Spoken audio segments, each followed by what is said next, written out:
Hey there, welcome to Board Game Hot Takes, the podcast where we give our immediate reactions to the hottest board games just minutes after playing them. My name's Tim. And this is Chris. This is Adam. And today, instead of giving our hot take review on a game we just finished playing, we're going to talk about our top 5 favorite board game designers, the hits that they have for us, and maybe some of the games that we haven't played that we're interested in checking out. Before we jump into that, though, I have some poll results to discuss with you. Every week, I post a poll on Twitter. You can follow us at BG_hot takes if you want to partake in one of these precious polls. The poll I asked this week was, have you ever given up on a game while trying to learn it? This poll was suggested to me by my co-host Adam here. Adam, why did you bring this up? What made you think about this question? Who hurt you, Adam? Well, you guys, it's because of John Company 2nd edition, among other games, but most recently, John Company's 2nd edition. This game is beautiful. It's from Cole Worley and Whirligig Games. They also did PAX Premier 2nd edition. There's a good resume behind this. I wanted to dig into this, and I did open it up. It's beautiful. You take a look at the components, and it's what you would expect from Whirligig Games. So if you're familiar with PAX Premier 2nd edition, it has those beautiful terracotta clay pieces that are your armies or your roads and a cloth map. John Company, same thing. There's art inside the box. You get a sense of history as you open it up. There's art on the cards, political satire, cartoon. The map is beautiful. India is on the right side. On the left side is this ribbon that describes the actions you go through each round, and it's laid out so beautifully. So I was inspired. I was ready to go. This thing's so beautiful, I have to learn it. But I got about through the 4th step of 8 or 9 of round 1. So about 4 nights through one round of this thing to the president's step. I think that's what it is. And I couldn't do it anymore. I couldn't take it. As the president, there's 3 provinces that the East India Trading Company manages in India, at least to start off the game in this scenario.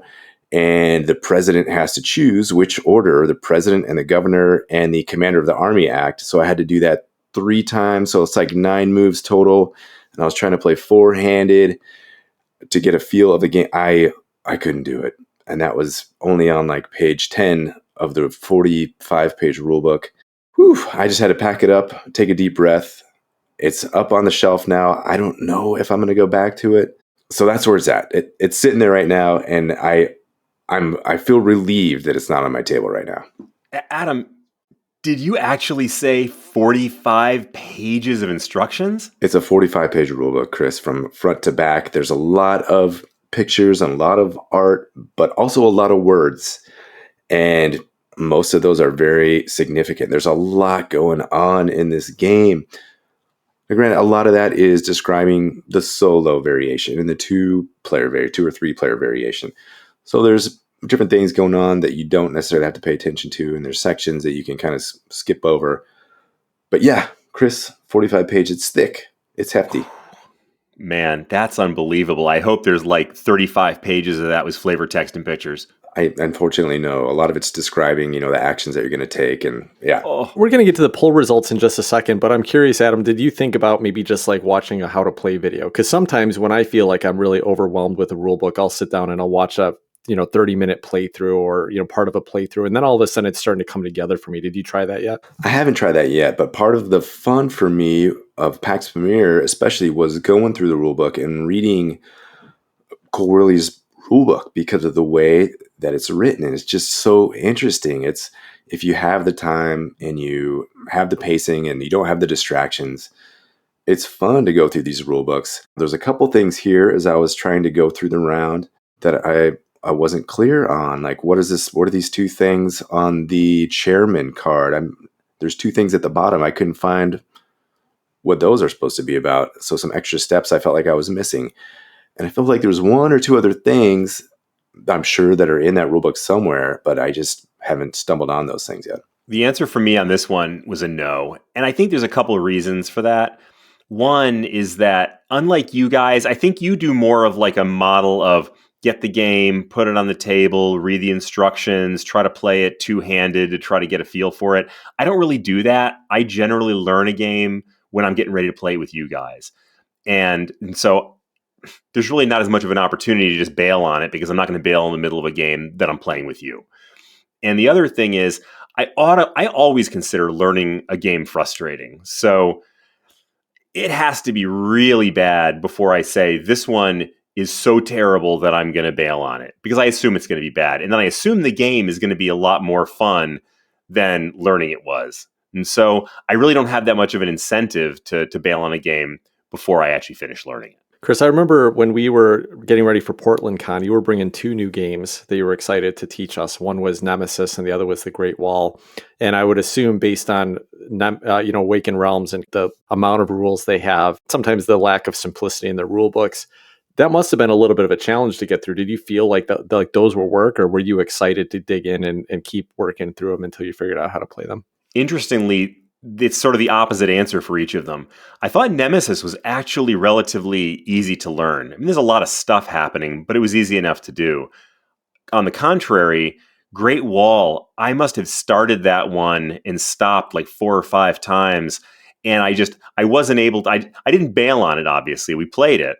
But the idea of learning that one, oh man, it was a heavy lift. It was really hard to do. Here was the poll results. The first option I gave was yes and never went back. And so again, the question was, have you ever given up on a game while trying to learn it? So first option was yes and never went back. That was 36.2% answered that way.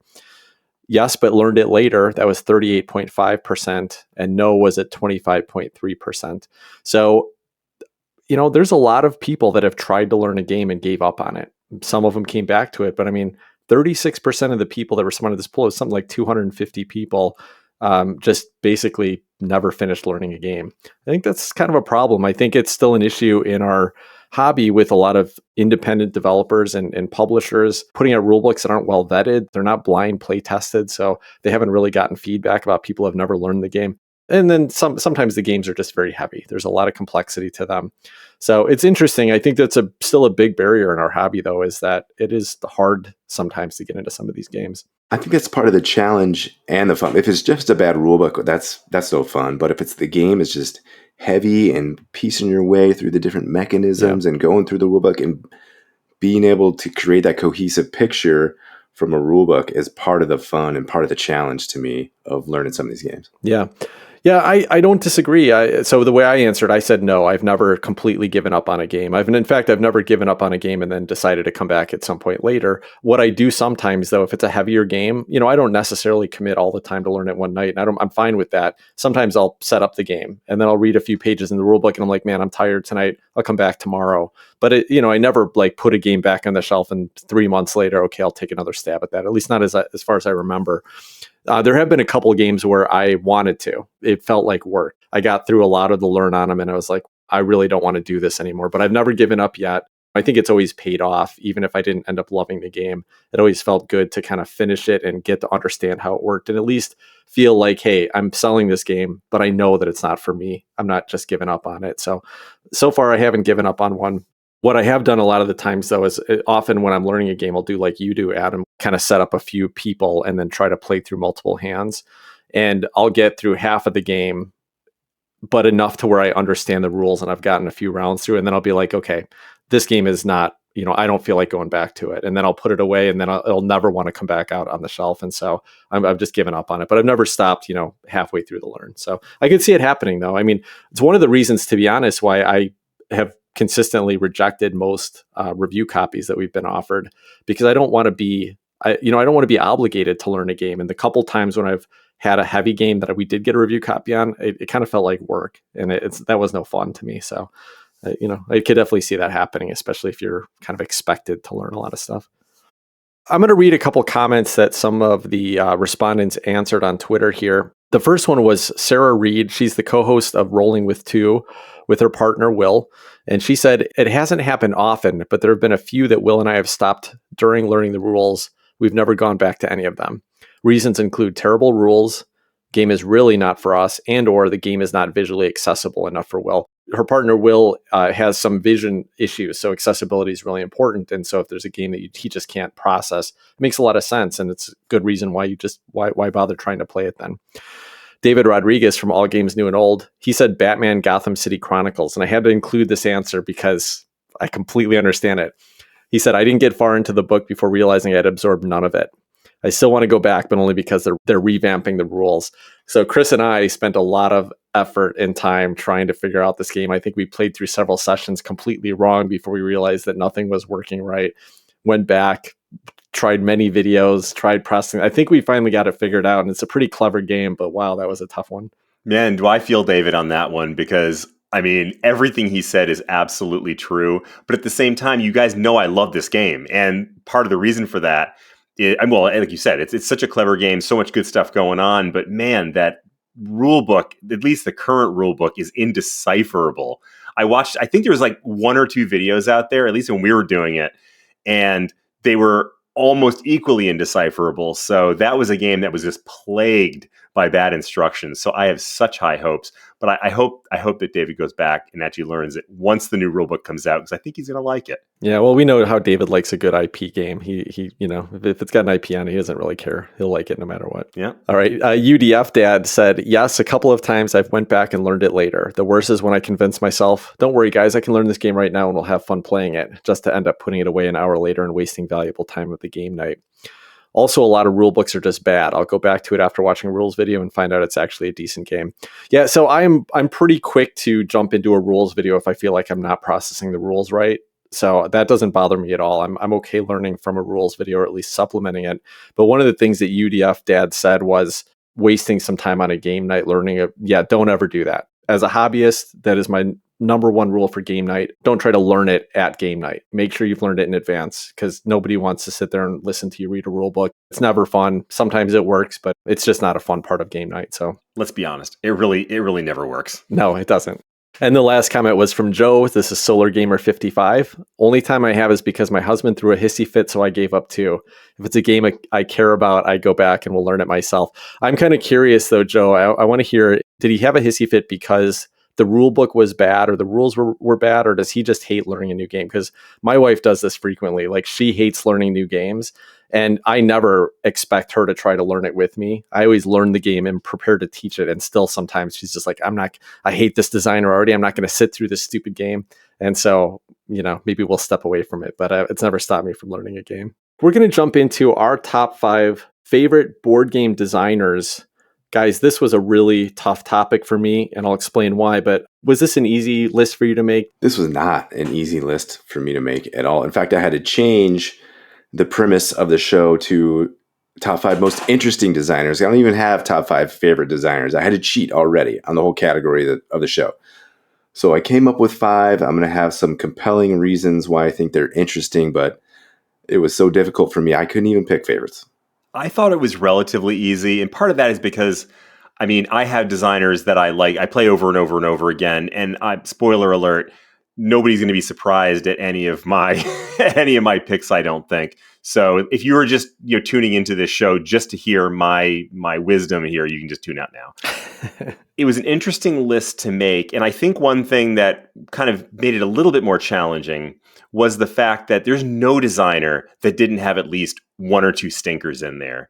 And at one point, Tim had texted, we were going back and forth about this, and said, I like so-and-so, but they've done this other game that I don't like. And honestly, I don't think that's a bad thing, because there's no designer who does every game perfectly. And so earlier on, Tim, when you said we were talking about the games that we loved and the games that we'd like to try, I also want to mention the games that we might have tried from the designers, our favorite designers, that we didn't like so much. I think that's interesting too. Yeah, I'm going to do the same there, Chris. And I'm also going to mention a game by them that I haven't played yet. But, the reason why this was a tough topic for me and why I almost didn't suggest it as a topic, in fact, I've thought about it in the past and kind of moved on it, is because I just don't feel like I'm an authority enough on board games in order to make this list for a couple of reasons. Like, one, there's so many designers that I've never played their games. And so I feel like that's by just excluding them because I haven't put the effort into trying to play them. That feels like a gap on my side. The other is that a lot of these designers I'm going to name, I haven't played a lot of their games still, right? I mean, we play a lot of games, but there are so many games out there, so many great designers. And, I just feel like until I've played a lot more, I don't think that we're really authority. So I'm going to kind of hitch on to Adam's bumper here. I don't know what that analogy was. Bumper hitch? Please. Okay. There's plenty of room. I'm gonna follow along with Adam here and just say that it wasn't just the most interesting designers. It is my favorite board game designers, but I do think that this is a list that could absolutely change. I'd like to revisit this in like 2 years And I think after playing another couple hundred games, 300, 500, I think it's going to change drastically. Also, we threw in the caveat that we're going to try to avoid overlaps. I think there was 2 or 3 designers we all would have had on our favorite list, but I think you guys got to it first, so I had to do some exploration into the rabbit hole of board game designers. One other caveat. I am not an authority on, pretty much anything, so that part didn't bother me. But Adam, what you said about having some overlap, you're absolutely right. Like, we started texting about which designers we were going to include on our list, and Chris basically took 2 to 3 off my list that would have been on there. So it's okay. We get a little bit more variety in here, and I'll mention when Chris calls one out about why I like them as well. It's a challenging list, and I feel like there's going to be a lot of people that listen to this and are like, these guys are idiots. They don't know what they're talking about. They haven't played enough. Yeah, you're absolutely right. We're idiots. We don't know what we're talking about here, but we're going to talk about every episode. That's true. Good point. All right. Well, let's jump right in. So Adam, let's start with your number 5. My number 5, this was a bit of a stretch because the only game I've played of his is Libertalia. This is Paolo Mori. I think he's a super interesting designer. Some of his other games, Blitzkrieg. This is a very quick war game that's pretty hot right now. It's getting some good reviews. Ethnos, and a game that's out of print that I've always wanted to try is Dogs of War. So I've heard good things about Dogs of War. I've played Libertalia. I enjoy it. Blitzkrieg, I want to try that one. Paolo Mori just seems like a fascinating designer, interesting ideas, unique mechanics, games that I would like to try more of. That's my number 5, Paolo Mori. Yeah, I'll just say, Adam, that I've only played a couple of Paolo Mori's games. Very interesting designs. It's very cool. One other caveat on my list is I wanted to only name designers that I played at least 2 of their games. So, Adam's got a different list than I am. That's cool. It's fine. Yeah, interesting start there, Adam. I've only played one Paolo Mori game, just like you. It's Libertalia, and that game really didn't hit for me. So, man, I hate to be a dissenter, but man, you're starting off all wrong. Fair enough. Chris, you actually played Ethnos too, and you hated that game too, but it was a long time ago. So I don't even remember that. Oh, I must have blocked it from my memory. All right, never mind. I'm going to go a little bit less controversial in my number 5 pick, and that is Elizabeth Hargrave. She happens to be the closest on my list to interesting rather than favorite. And the reason I say that is because I really enjoy her games, and I think that she does elegant games. I think they're clever, but I don't think they're brilliant in the design. They're really great, but they're not brilliant. But what she is brilliant about is the way that she brings interesting and diverse themes into her games. I think she's really one of the people who broke open our hobby to entirely new ideas with Wingspan. And since then, we've seen Tussie, Mussie, and Mariposa, and the Fox Experiment. I mean, just the Fox Experiment. What a brilliant idea. Some obscure Russian fox experiment. I mean, come on. That's absolutely delightful. I love that about her games. And the fact that she's able to take some really nice mechanisms, some elegant gameplay, and tag them on to really interesting and real world kinds of themes, I think is really great. Now, I've only played 2 of those, Wingspan and Fox Experiment, but the other 2 also sound like great fun. Mariposa in particular, I think, is another one. It's a natural world game that I think just sounds absolutely wonderful. So I'd love to try those. Yeah, this is a great pick, Chris. I haven't been blown away by her design so far, but I've been really blown away by how unique her designs are and the way that she ties in the theme to the natural settings. I did really like Fox Experiment. Again, the weight of it wasn't really a big hit for me, but I think the game is great. And I really like to try Mariposas, even if that might feel the same way. But I'm looking forward to seeing what else Elizabeth brings. She's done great stuff so far. Excited to watch her. All right. Well, my number 5 is a board game designer that epitomizes exactly why I said I'm not an expert in this arena. I've played 3 of his games. I thought 2 of them were excellent, close to brilliant, but probably games that, reused mechanisms that have been done many times before. So nothing that was super groundbreaking.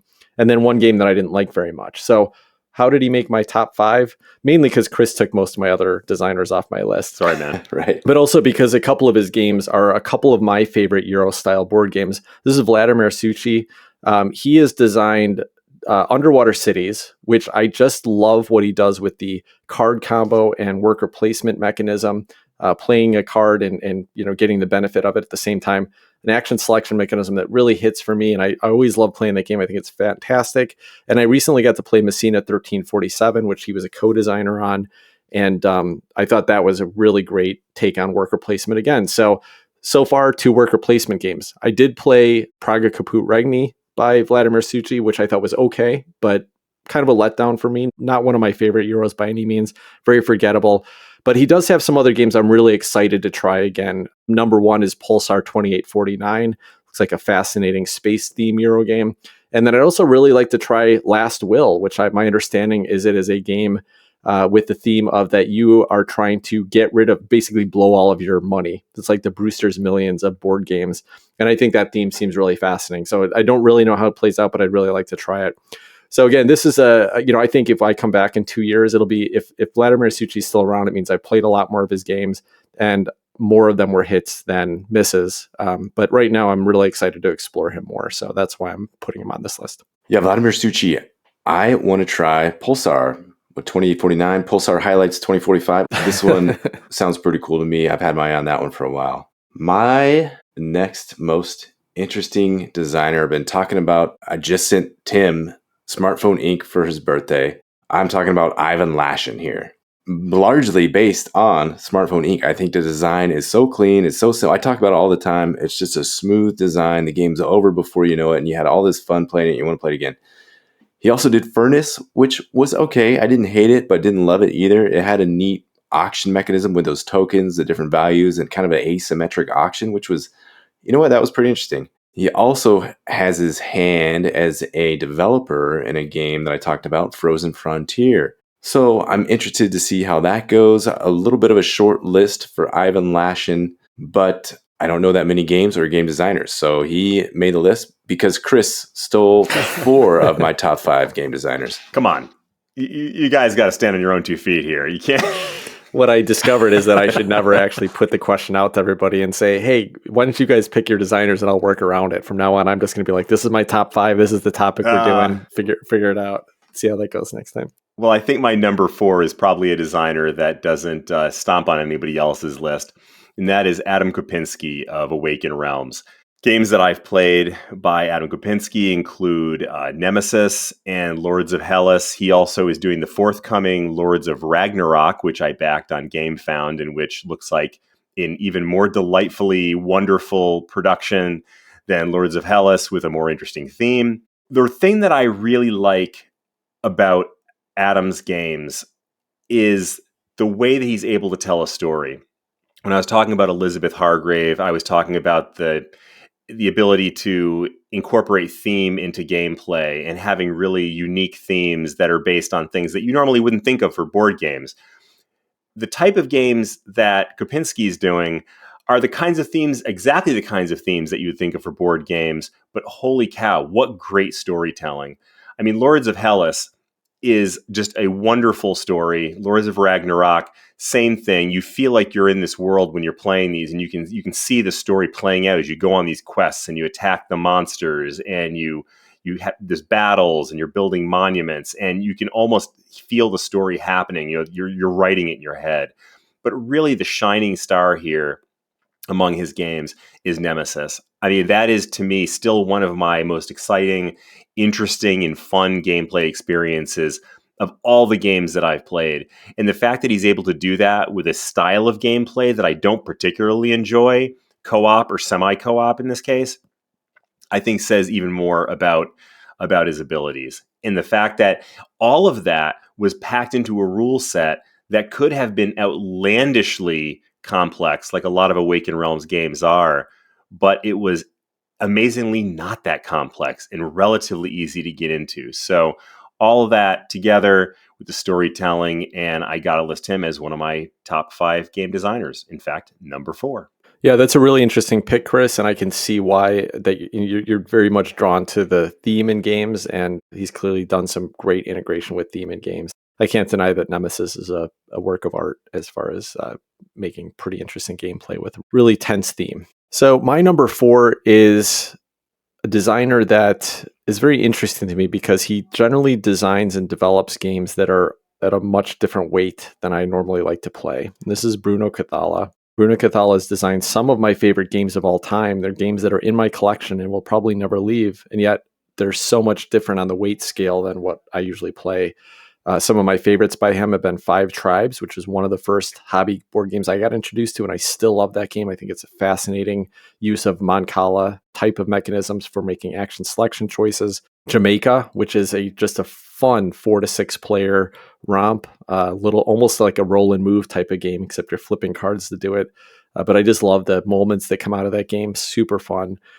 Seven Wonders Duel, which he co-designed with Antoine Bauza, 2-player variant of Seven Wonders, and just brilliant, the touches that are on there. I don't know who to give credit those touches to, but Bruno Cathala's name's on it, and I suspect he had a lot to do with it. And then another game that is super family weight, and this is Kingdomino. And Kingdomino is the simplest of simple little family tile laying games, and yet somehow I love it. I love the little simple choices that go along with it. It's my go-to to teach kids board games, and I think it's just fantastic. That's the one I was going to ask you about, Tim, was Kingdomino. I've had my eyes on that game forever, and I've never played it. Would it be appealing to someone like me? I mean, in the right circumstance, yes, right? Like, it's not my go-to game. I picked it up when we were on a little family vacation this summer, and I was like, this is a game that maybe my daughter will sit and play with us. We're in the hotel room tonight, and so I picked it up, and she did play a game with it, but I think me and my wife liked it a lot more than my daughter did. We really enjoyed it, and I taught it to Jen's son, Luke, who's 12, and he picked it up right away and really enjoyed it. So super easy to teach, super easy to get into, not really complex, but fun for the weight that it is. And it's a game that I would be happy to sit down and teach a couple people that are not gamers, and quick, fun decisions, nothing too complicated. Again, it's like the simple, it's like a very light version of Cascadia, but what it's doing, it does really well. So, kind of brilliant for that purpose. Now, there's one game that I have not played. Bruno Cathala has designed a ton of games that I've never played, but there's one that I really would like to try, and that's Cyclades. He designed the third of the Kemet Inish trilogy. Don't know for sure if he was a sole designer. I don't have it up in front of me right now. Cyclades was co-designed with Ludovic Mablanc. That's a game I'd love to try. I'd love to see what Bruno Cathala does with a big troops on a map, epic experience. Tim, you said that this is an unusual weight for you. So dig into that a little bit. Why do you think these games attract you in a way that you normally wouldn't be by that weight of game? I don't know. And I think that's what makes me intrigued by Bruno Cathala as a designer. And again, like Five Tribes isn't a super light game. It's a little bit on the more light to medium weight. Seven Wonders Duel is kind of the same. They're not super light games. But I think the decisions that you get out of like very simple choices, very simple rule sets are great. I don't know why Jamaica continues to hit for me. That's a silly little, almost a party game. And it's just such fun decisions for me, especially when you add in the crew expansion on it. So that's why I'm intrigued by Bruno Cathala and always happy to play anything that he's designed, even if I wouldn't normally pick a game of that weight off the shelf.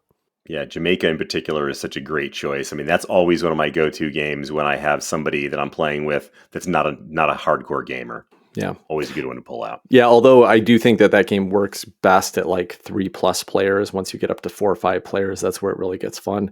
I wouldn't suggest it at 2, but yeah, otherwise for sure, it's great. Next up on my list is Vlaada Chvatil. He has designed games that I love through the ages. Is one that Chris and I are playing on nonstop loop for a long time. Another one, a party game, Codenames. He goes from this amazingly complex games, Mage Night through the ages, to this amazing party game that comes off as so easy and simple to play, but brilliant and absolutely fun, where you're just given a clue and the other person tries to guess which words might be from that clue. And he's also done Galaxy Trucker. That's a game I have never tried by him. You don't know it's a real-time game, or you're trying to build your ship and you have a timer counting down. You're trying to get batteries and shields and engines, and it all has to be put together correctly, and the other person checks it at the end of the time and is like, nope, this is illegal, this is illegal, this is illegal. Then you send it on kind of this racetrack thing, and aliens come down and blow your ship apart, and that's supposed to be the fun part of the game. I don't think that's going to be a game for me, but have either of you guys tried this one? I have played it. Yeah, it's super fun. Is it? It's super fun. It's very light. It's quick, like frantic romp to build your ship, and then basically you just let it go, and then events happen, and it just gets torn apart, and you might just limp in with like one little, wing and a laser hanging off the side, or you might get completely blown into space. But it's super fun. Yeah, Vlaada Chvatil is a great pick, Adam. In fact, he almost made my list, and mainly just because of how diverse his designs are. Mhm. And I've loved all of them that I've played. I mean, I've played Mage Knight, which is a super heavy, I recommend it as solo, but you can also play it co-op, kind of adventuring deck building game. Incredibly complex, but really great. And then you got games like Codenames and Galaxy Trucker, which are super light games. One of his games that I've always wanted to try is Dungeon Pets, which is apparently like a heavy Euro game about taking care of the pets that would be in a dungeon, like the monsters that would be in a dungeon. And I'm fascinated by his design. So yeah, great pick. I'm fascinated by the range. I think that's incredible. Through the ages to code names. I mean, come on. Uh-huh. So my number 3 pick is Simone Luciani. And you guys have mentioned with a couple of your designers, I think that he has a lot of these games that are co-designed. And I'm not sure exactly what the arrangement is, but I've noticed that he seems to be doing a lot of co-designs with some of the same people. So it almost strikes me as kind of a co-op almost of Italian designers who put out some pretty amazing stuff. I mean, several of our favorite games, or at least my favorite games, I think they're your favorite games too, were designed by Luciani in this group. That includes Tzolk'in, Barrage, which has become kind of a go-to for us, Golem, which we've only played once, but has always stuck in my head. I actually would love to get that one back to the table again. And then even Lorenzo El Magnifico. And I think what makes these games amazing is this really is a scenario where the mechanisms stand out and are so clever that the games just stand out because of that. I mean, Tzolk'in with the turning wheel and the sort of the programming aspect of that. Barrage with the ability to step in the way, put your implements and your dams and things in front of your opponents. In Golem, where you're trying to keep your golem moving forward but not too far forward. All of that stuff is so much fun. And even Lorenzo, which was not a huge hit with me, I saw a lot of beauty in the game, and I saw a lot of interesting design in the game, even though I didn't love it. And a lot of that had to do with theme. But I could definitely see some of the brilliance of his designs in that game as well, even though that was not a huge hit for me. So you add on to that, there's also some really interesting themes happening in these games, stacked on top of some really outstanding mechanisms and some really clever, unusual mechanisms. And I love pretty much everything that I've played so far. In fact, I think one of the games that I was Grand Austria Hotel is one of these games that looks to me like, why would I ever play a game like that? But because he was one of the designers, I want to jump into that one too and see if you can pull that one out too. Yeah, this Chris was one of the designers that you nabbed right off my list. And I would have honestly broken the rules a little bit and named all 4 of the Italian designers that are frequently listed, because I have a hard time keeping track even of which of them design which games, because there's so much collaboration there. Daniel Tascini is the other name that shows up a lot of these lists, but there's a couple others as well that work with them.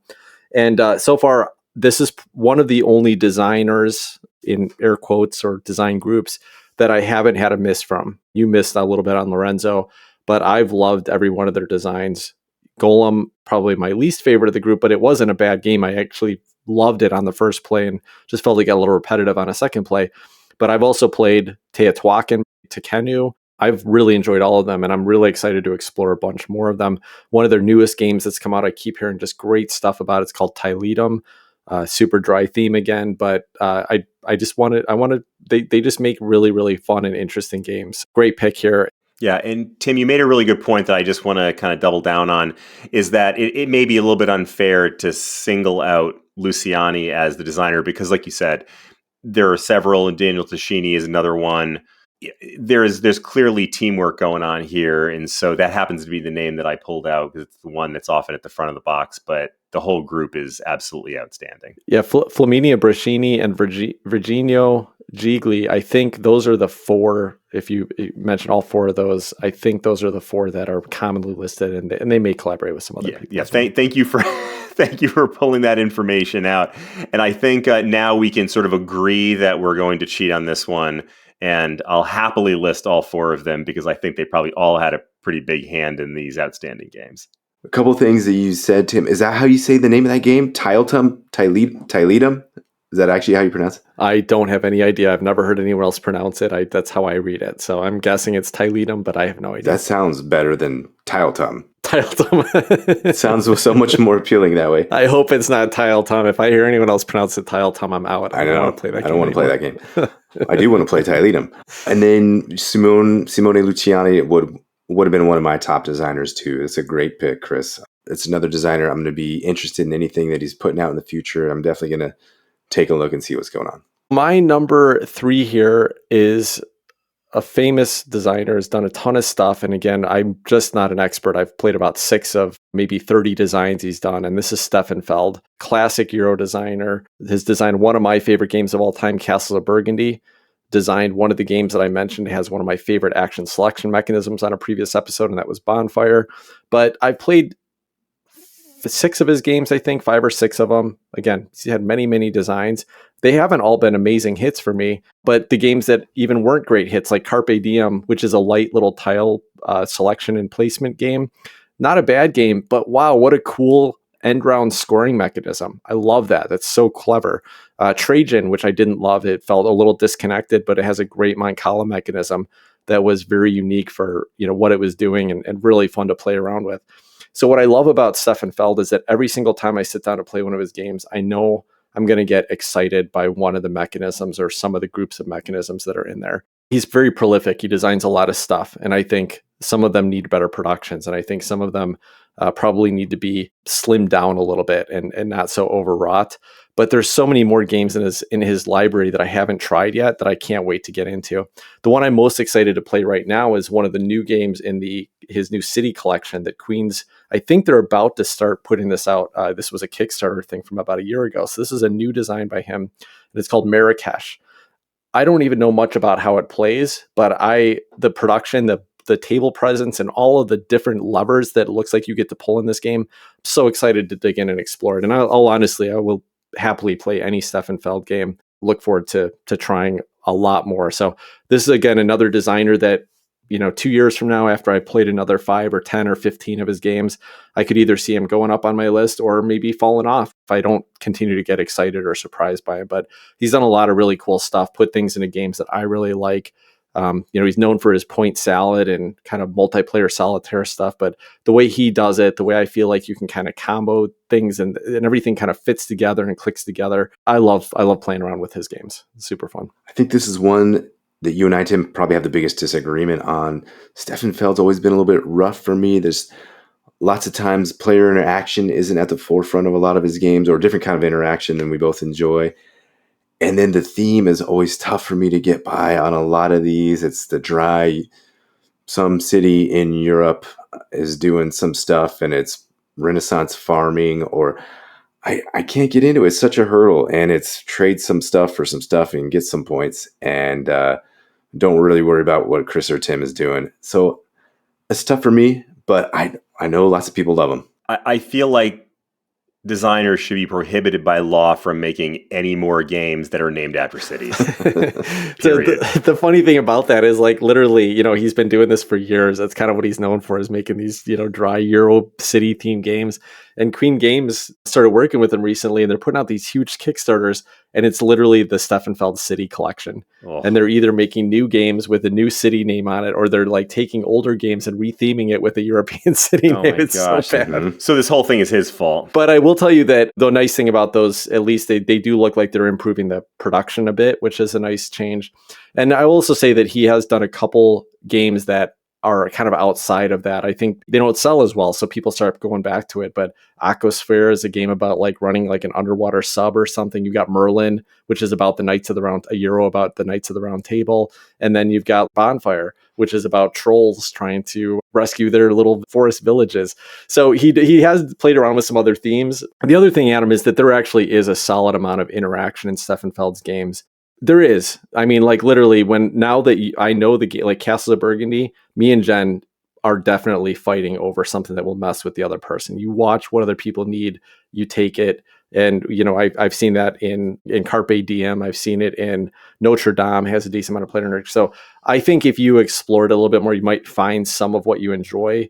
But I also can understand how, it's not obvious at a glance, and some of his games probably don't do it so well. Well, my number 2 is David Turkse. He's got his hand in games like Anachrony and a game called Voidfall that we played on TTS. There's a Kickstarter coming out for that very soon. Also, Imperium Legends and Imperium Classics, a deck building civilization game.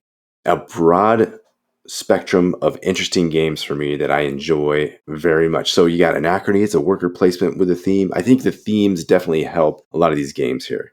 You got Anachrony, it's futuristic time traveling game with these giant mechs. How could you not want to play that? Voidfall, a Euro 4X with some crazy interesting action selection, and the production there looks fantastic. You slot in cards into these things and have your huge faction. And then Imperium Legends Classic. I love deck building, and have a sort of an intricate, methodical, developing deck building civilization game, I think, is another interesting idea. So David Turkse is going to be one that anything he puts his name on, and he puts his name on a lot of stuff, especially solo modes. But I'm still going to take a glance, especially if he's the lead designer in a non-solo mode. That's when I'm going to perk up a little more and see what he's putting out there. Yeah, a name I'm very familiar with, although I don't think I've played a lot of his stuff. And the place that I keep seeing his name pop up over and over again, like you said, Adam, is getting pulled in as a designer for a solo mode within a game that the main game was designed by somebody else, which is really interesting because that's quite it's an interesting niche to fall into. So, Chris, one game you might know him from as one of the designers on was a little game called Voidfall, which I think you're looking forward to playing in the near future. Yeah. He's actually been involved with one of the T games, which I think is by that set of Italian designers we were naming earlier, but that's Taiwansuyu, the Incan Empire as well, which looks really clever to me. It didn't get as much of a splash as some of the other T games did, but I'd really like to try that one. So yeah, David Turkse's a fascinating designer. I'm looking forward. I will say that so far the solo modes that I played of his feel a little heavier than I actually want to play solo. They're obviously trying to reproduce a real opponent in a heavy game. And I don't think that's the solo mode for me anymore. Agreed. But his involvement in Anachrony and Voidfall definitely have me excited to check out his other non-solo designs. A designer of Anachrony going heavy. What an odd thought. Yep. So for me, coming in at my number 2 spot is a pretty mainstream option. It's Jamie Stegmaier. And Jamie's games are many. I've played a lot of them. Probably one of the first major game designers that I actually knew as a game designer when I started playing games.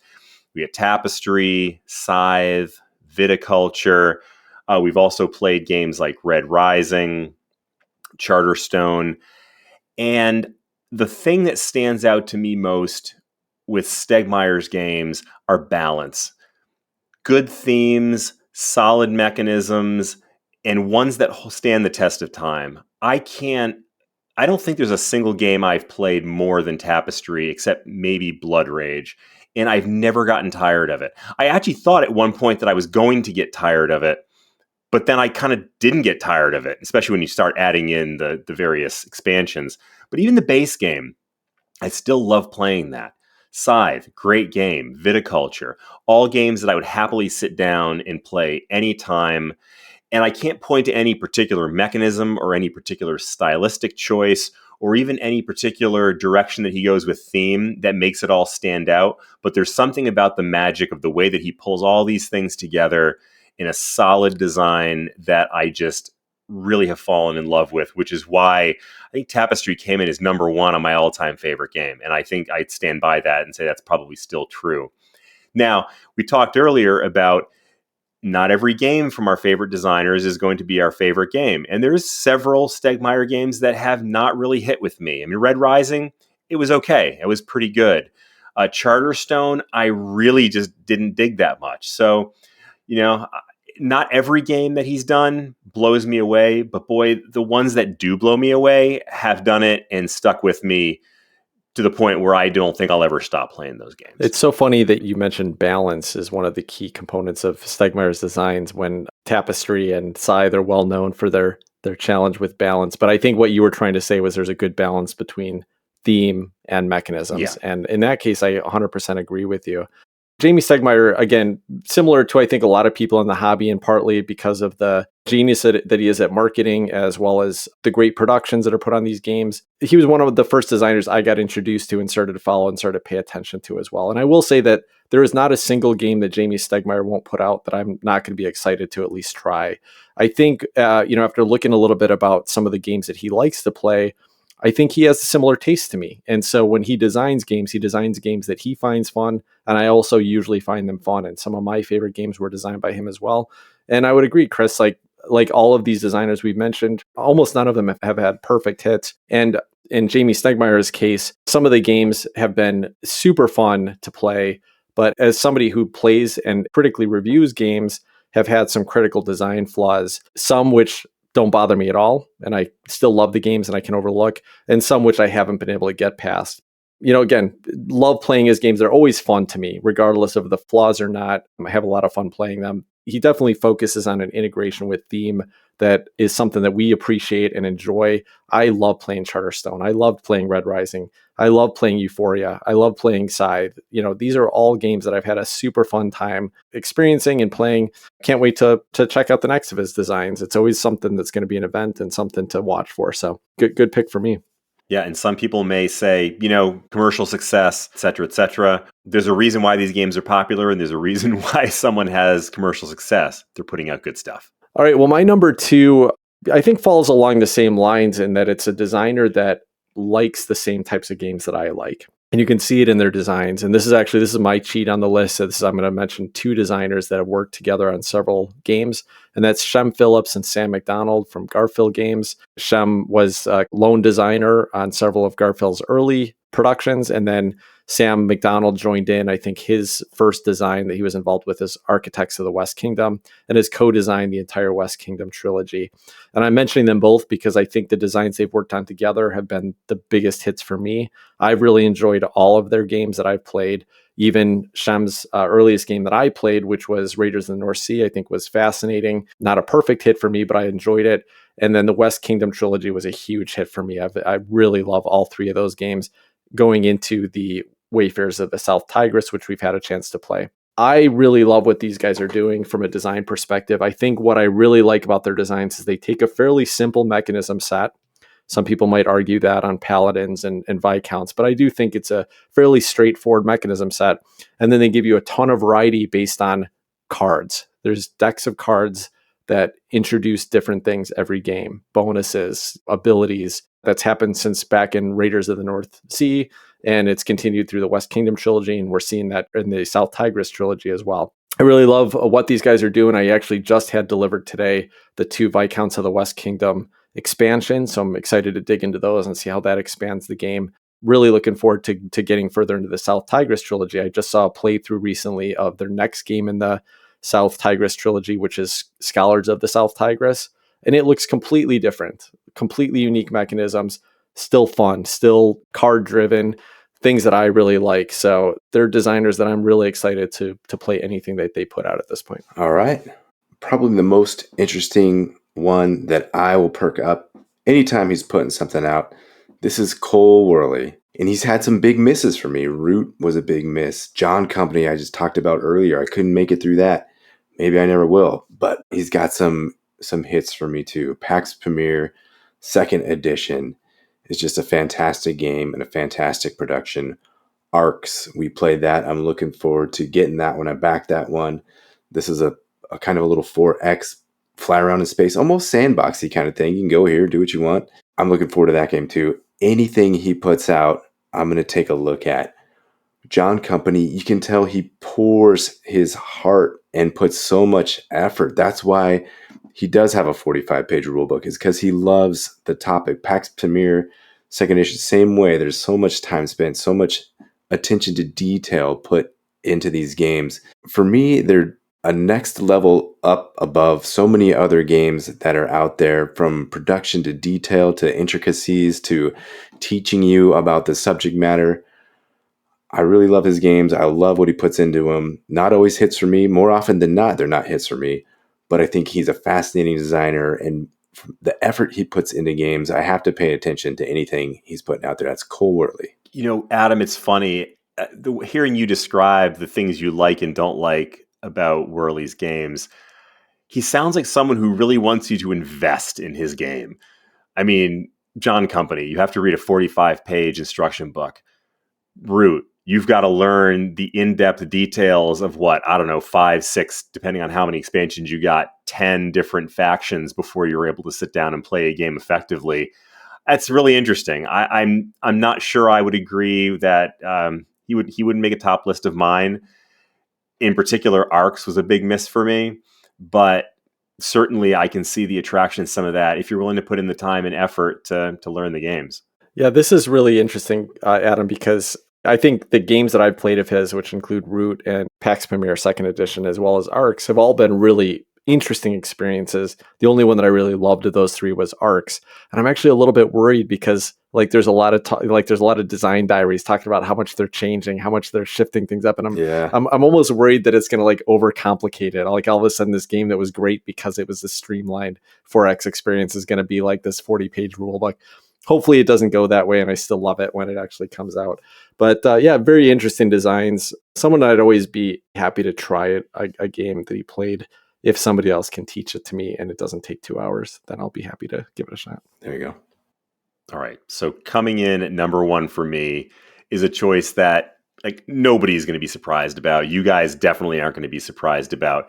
And in a second little mini cheat, I'll say that my number 1 and number 2 choices are probably almost interchangeable. Depending on the day that you ask me, either one of them could be number 1, the other one could be number 2. But my number 1 is Eric Lang. We spent an entire episode talking about his 3 games in the trilogy of Blood Rage, Rising Sun, and Ankh Gods of Egypt. And I don't think there was a single one of us that didn't love at least something about each of these games. And when I think about that trilogy in particular, I just think about the brilliance of the designs. There's something in each of those that I just go, wow, I never would have thought of that. It's so different from other games that I played, and whether that's the combative card play of Blood Rage, the bidding to take combat actions in Rising Sun. I mean, all of that stuff is just so delightful. It makes me smile just thinking about them. And that doesn't necessarily mean that every single one of these games is going to be my favorite. I mean, Rising Sun was not a huge hit for me, but the brilliance of some of the things you do in there, in particular that combat mechanism, which seems to really be one of his really real big high points, one of his real strengths, just knocks it out of the park. And there's plenty of other games he's done too, beside that really famous trilogy. There's Cthulhu Death May Die that he co-designed with Rob Davio. Probably my favorite co-op game of all time, other than Nemesis, which really is more of a semi-co-op.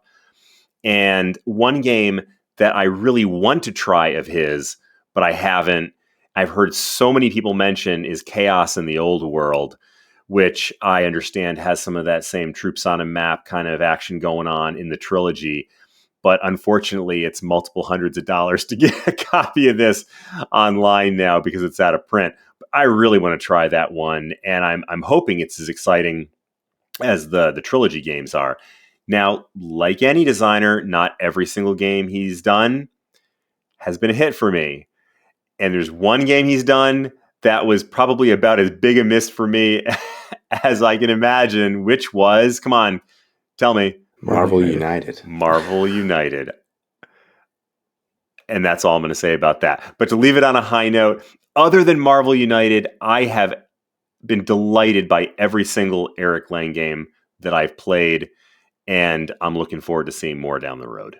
Eric Lang would have been my number 1 if Chris hadn't already picked him, I have to be honest. Or he definitely would have made my list. And I can't think about those 3 games in that trilogy of Ankh, Blood Rage, and Rising Sun and not just be completely impressed by how smart and how simple they are. These are games that are all at fascinating decisions, exciting moments, and yet they're not super complex. And every game should aspire to be what that trilogy offers. So really brilliant. Obviously, he does go into some family weight mode, and that's probably why Marvel United wasn't a big hit for us, Chris. Just not, it wasn't really a game that was targeted at us, even though a lot of people in this hobby like it. But I think he's playing around with a lot of other family weight designs, and that's cool. Those probably won't be hits for us either. But I agree, Cthulhu Death May Die, my favorite, maybe the only co-op game that I actually enjoy as well, and great solo as well. So I'm really going to be looking at Eric Lang's designs anytime I can. I actually just picked up, because it was on sale for $8, Victorian Masterminds, which was an Eric Lang co-design. I don't know if it's going to be the right weight for me or the right hit, but I want to see what Eric Lang did with this little bidding worker placement mechanism, is the way I understand it works, with a cool theme on it. So I'm going to be trying that one soon. Great pick with Eric Lang. I'm curious to hear how you like that game, because you've mentioned it to me twice now when it went on sale for like $8, $10. And both times I tried to go after it and ended up missing it because it was sold out by the time I looked. But yeah, I finally jumped on it when I saw it come up, and I wanted to buy something else from Game Nerds. So I was like, why not just add it to my cart for $8? But Chris, I'll tell you, I'll try it, and I'll send it your way when if it's not a great hit for me, and who knows, maybe you and your son will love playing it together. Oh. It's kind of a steampunk theme, which I know you're a fan of, with some of Eric Lang's I think streamlined design stuff going on. Yeah, that'd be fun. And you mentioned his foray into family weight games. A while back, I listened to the interview that he did on the Board Game Community Show with Riley Stock, and I believe he said that he was actually starting to focus more and more on family weight games than he previously had, which is a really interesting choice for someone, with his career behind him. Yeah, there's more money there. More approachable, more, he may enjoy designing them too, but I think as somebody who is like a full-time game designer, if you actually want to make a living doing this, doing something that could go mass market, which I think is what he's focusing on, is probably the way to go about it. So I don't want to speak for him, but I'd say there's probably some element of just, the way to make a living. That's so cynical, Tim. Yeah. Eric Lang would have been on my list, no question, had you not nabbed him up right away, Chris. Great designer, great games. Out of all these people I've listed, I think he's the only one that have 3 games that I have rated like a 8 or above. So yeah, close to, if not my number one, for sure. All right. Well, my number one is this is going to kind of highlight my own ignorance and the lack of designers and games I've been introduced to. But this is a designer that's actually only put out 3 unique games, although he's done a few different versions in some of those series. And this is Paul Dennen.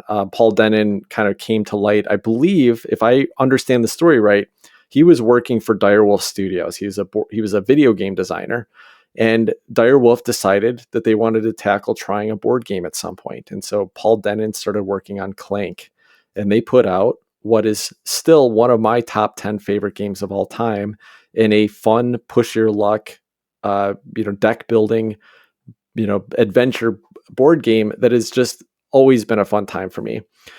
And if you told me, after he released that, and then his next big release would be a IP-based game on Dune, I would have said, nope, there's no way that's going to be fun. There's no way that's going to be good. He's not going to hit again. And yet Dune Imperium is now my number one game of all time. And it's completely different than Clank. Yes, there is deck building in it, but beyond that, Clank is a silly, fun, light romp with some fun choices in it. Dune Imperium is one of the most serious and most tense Euro style games that I've ever played, and I'm just blown away by how well he does that. Adding in with a mechanism that I really like, which is deck building in a really great way. So I love what Dune Imperium does. The fact that he made those 2 games, they're the only 2 games that I played by him. And they were both huge hits for me. I couldn't pass up Paul Dennen. I will happily play anything he puts out in the future. From the Clank series, I played Clank, I played Clank in Space, and I played Clank Legacy. All great experiences. I pre-ordered Clank Catacombs, which should be coming to my house in the next month or so. I'm really excited about that. It's a version of Clank with a kind of a random board that's going to come up as you move around this dungeon. Now new tiles are going to come up instead of a fixed board. So that seems like a really exciting shift. So love Paul Dennen stuff. Interestingly, he has one other game out that doesn't interest me at all, and it looks like a fairly generic fantasy deck builder called Eternal Chronicles of the Throne, and that is a generic name. It's generic art, and it looks like a very plain deck builder, and I haven't really heard anything about it. And I'm not that excited to try it, but it'd be cool if I tried at some point. We'll see how it goes. But what again, I love his mix of deck building and kind of board game combination in both the forms that he's tried before. So looking forward to trying anything else Paul Dennen puts out, and that makes him my number one designer. And and the only designer on my list that I haven't played something that wasn't a huge hit for me. So. What was the name of that last game you said, Tim? Eternal Chronicles of the Throne. We got a nice subtitle going there for you, Chris. Wow. I'm just wondering if he got that from a random fantasy game generator. Totally. I'm sure. Yeah. Yeah. And then the problem with like the cards in here, they look so much like just kind of generic, like Magic the Gathering or collectible card game cards or Dominion cards. They look like they could be any cards. So I don't know. Maybe this game's super fun, but I haven't ever heard a review on it. I've never, other than looking at the name and the cards, it just doesn't look fun to me, but it doesn't mean it's not fun. So it's probably something I should try at some point, as he is my number one designer of all time. I am interested to keep an eye on Paul Dennen and see what he does in the future. Is he going to stick with deck building, worker placement? Is he going to branch out, try some different stuff? I hope he does. Yep, super, super good choice. Haven't disliked a single game and very much liked all the games that I played. In fact, earlier on, I said Nemesis is one of my favorite all-time game experiences. And another one that's got to be in the top 3 was Acquisitions Incorporated, which I almost want to laugh thinking about some of the goofy stuff going on in that game. So much fun, such good designs. Yeah, brilliant. And what a cool way to he put this board game together, and then you were able to take that kind of same framework and then make this goofy, like story-driven campaign game out of it. Yeah. Super brilliant. There's a bunch of expansions for the original Clank 2 where like every expansion just swaps out the board and kind of some minor mechanisms in it, but otherwise you just play with the same exact card deck and mechanism set and stuff like that. And so I'm kind of tempted to go back and buy the original Clank and just play through some of those, but we'll see how Clank Catacombs hits and if it's my final version of Clank. But yeah, anyway, hoping that Paul Dennen keeps making fun board games. That will wrap up our list of our top 5 board game designers. I think we'll probably revisit this in 2 years if we're still around at that point, and see how much this shifts, because I'd say it's likely to do that. I think there's got to be a lot of designers that we've just never played any games by that might really strike our fancy once we get a chance to explore them a little bit more. But before we wrap up the episode today, I do have a couple reviews. Now, I got to tell you guys something pretty exciting. We hit a record this week. The most 5-star reviews we got on Apple Podcasts in 1 week of all time. We got 4 different reviews. As far as I know, there might be some international ones dripping in as well. But so far, 4 this week. But I'm not going to read all 4 of them. You guys don't want to sit here and listen to me read through all those. But I do want to highlight these listeners. So I'm going to read 2 of them this week, and then we'll get back to a couple next week. This was on Apple Podcasts in Canada, and this was a 5-star review from Vergear33. Now, this listener actually reached out to me on Twitter because it's in Canada. He wanted to make sure that I knew that he left a review as well. And this is JT on Twitter. So hi, JT. The title was My First and Favorite Board Game Podcast. He said, BGHT is the first board game podcast I listened to upon entering the hobby back in summer 2021. I stumbled upon it while searching for audio reviews of Everdell. Since then, I've caught up on every single episode and eagerly await Monday mornings for the latest ones. A big chunk of my collection is based on the passionate and often humorous views shared by Tim, Adam, and Chris. The chemistry among the guys, with Steven and Jen now and then, are great. I look forward to many more years of hot takes. Keep going strong and have fun. I certainly am. Thanks for giving me a wonderful introduction to the hobby. Wow, somebody actually stuck around for a full year at least with us. That's amazing, JT. Glad to have you on board. And the next review that came in this week was on Apple Podcasts in the US. This is from Storm Balzer, and his 5-star review said, best board game podcast. Easily the best board game podcast out there. Great banter, friendship between the hosts, and the topics they cover are always enjoyable. Keep up the great work. Thank you both so much. And to the other people that left reviews this week, we'll catch up with you and read your reviews next week. So listen in next week. We're going to mention you specifically, but we love this. If you enjoy the show, please rate and review us on Apple Podcasts. Please mention us on social media if somebody's asking for a reference to a podcast. That do the best way for other people to find the show. And we love growing our community and hanging out and chatting with all of you. So thanks, everyone. Till next week, take care. Good night, all. Bye-bye.